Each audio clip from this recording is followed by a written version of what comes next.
Local government के हवाले से पंजाब हुकूमत का नया फार्मूला सामने आ गया। पंजाब असम्बली में पेश किए जाने वाले द पंजाब लोकल गवर्नमेंट तरमीमी एक्ट 2024 की तफसीलात मंजर-ए-आम पर आ गईं। देहातों में बनी हाउसिंग स्कीम्स भी टैक्स नेट में शामिल होंगी। लैंड माफिया देहातों में स्कीम्स बनाकर टैक्स नेट से बचा करते थे। टैक्स शहरी गैर मनकुला जायदाद टैक्स एक्ट 1958 के तहत लगाया जाएगा।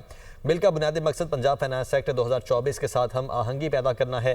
टैक्स के इतलाक का दायराकार शहरी इलाकों में भी वसी किया जाएगा। शहरी इलाकों की हदूद में तमाम तर गैर मनकुला जायदादें टैक्स नेट का हिस्सा होंगी। लोकल गवर्नमेंट के हवाले से पंजाब हुकूमत का नया फार्मूला सामने आ गया। पंजाब असम्बली में पेश किए जाने वाले द पंजाब लोकल गवर्नमेंट तरमीमी एक्ट 2024 की तफसीलात मंजर-ए-आम पर आ गईं। देहातों में बनी हाउसिंग स्कीम्स भी टैक्स नेट में शामिल होंगी। लैंड माफिया देहातों में स्कीम्स बनाकर टैक्स नेट से बचा करते थे। टैक्स शहरी गैर मनकुला जायदाद टैक्स एक्ट 1958 के तहत लगाया जाएगा। बिल का बुनियादी मकसद पंजाब फाइनेंस एक्ट 2024 के साथ हम आहंगी पैदा करना है। टैक्स के इतलाक का दायराकार शहरी इलाकों में भी वसी किया जाएगा। शहरी इलाकों की हदूद में तमाम तर गैर मनकुला जायदादें टैक्स नेट का हिस्सा होंगी।